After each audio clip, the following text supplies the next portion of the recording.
अस्सलाम वालेकुम प्यारे दोस्तों आज की इस वीडियो में हम सुल्तान सलाहुद्दीन अयूबी से रिलेटेड 50 ऐसे रोचक तथ्यों के बारे में जानेंगे जिनके बारे में आप आज से पहले शायद ही जानते होंगे। दोस्तों अगर वीडियो पसंद आए तो चैनल को सब्सक्राइब करें, वीडियो को लाइक करें और अपनी अहम राय कमेंट बॉक्स में ज़रूर रखें।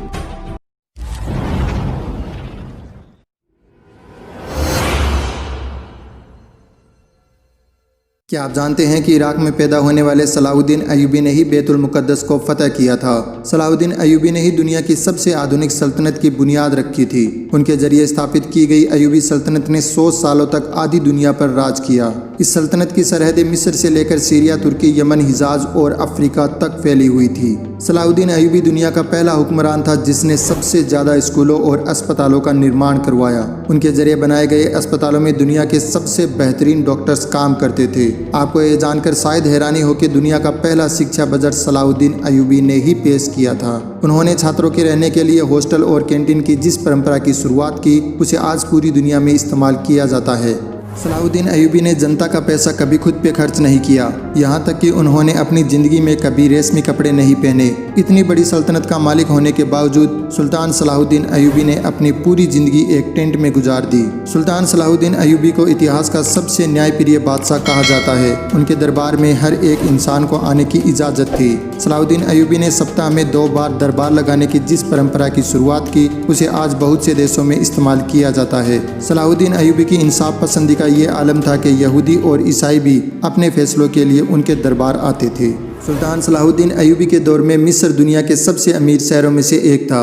उनकी हुकूमत में काहिरा और दमिश्क के अस्पतालों में दुनिया भर से लोग इलाज के लिए आते थे। दुनिया के मशहूर वैज्ञानिक एडलोड ने साइंस की शिक्षा मिस्र और सीरिया में हासिल की थी। आपको यह जानकर शायद हैरानी हो कि सलाहुद्दीन अयूबी के जरिए स्थापित की गई सल्तनत अब्बासिया में ही आंखों के इलाज पर सबसे ज़्यादा रिसर्च की गई। मोतियाबिंद का सबसे बेहतरीन इलाज मिस्र में ही खोजा गया था। सलाहुद्दीन अयूबी की सल्तनत में रहने वाले इब्नुल बैतार ने 300 से अधिक दवाओं की खोज की। उनकी लिखी किताब अल मुगन्नी और किताब अल जामी को 17वीं सदी ईस्वी तक ऑक्सफोर्ड जैसी यूनिवर्सिटीज़ में पढ़ाया जाता रहा।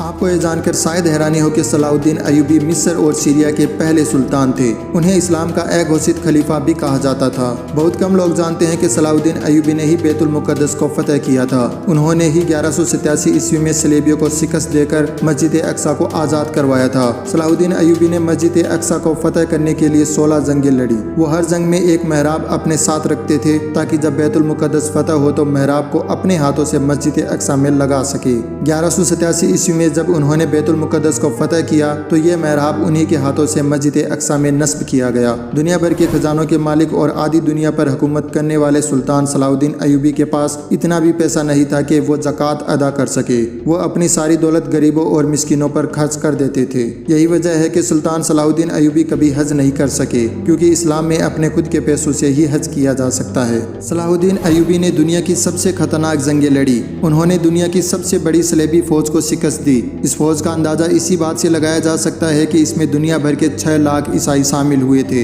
यहाँ तक कि यहूदियों का एक बड़ा गिरोह भी सलेबियों की मदद कर रहा था। सलाहुद्दीन अयूबी शुरुआती दिनों में नूरुद्दीन जंगी के फौजी कमांडर थे, लेकिन 1164 ईस्वी में जब उन्होंने मिस्र को फतह किया तो नूरुद्दीन जंगी ने उन्हें मिस्र का शासक बना दिया और फिर सलाहुद्दीन अयूबी की सल्तनत का दायरा फैलता ही चला गया। यहाँ तक कि सऊदी अरेबिया से लेकर इराक, शाम, सूडान, तुर्की और अफ्रीका तक का पूरा इलाका सलाहुद्दीन अयूबी के कब्जे में आ गया। सुल्तान सलाहुद्दीन अयूबी ने सलेबियों से लगातार 12 सालों तक जंगें की। उन्होंने जंगे हित्तीन में अपने 12,000 सिपाहियों की मदद से सलेबियों के 63,000 के लश्कर को खाक में मिला दिया।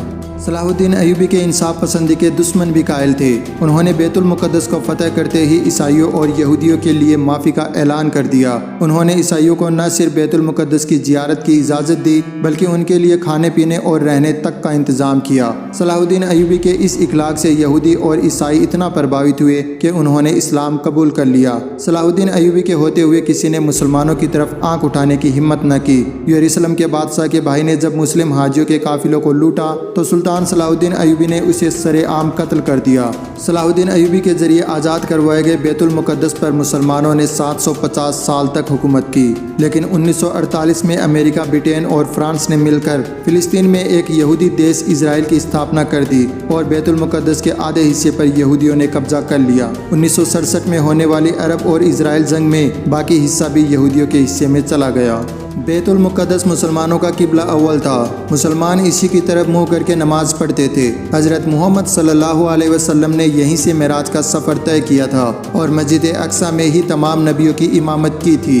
सलाहुद्दीन अयूबी ने अपनी पूरी ज़िंदगी मैदान जंग में गुजार दी। उन्होंने 100 से अधिक जंगें लड़ी और ज़्यादातर में फतह हासिल की। बहुत कम लोग जानते हैं कि सलाहुद्दीन अयूबी एक हाफिज कुरान भी थे। उन्होंने मात्र 15 साल की उम्र में ही कुरान हिफ्ज़ कर लिया था।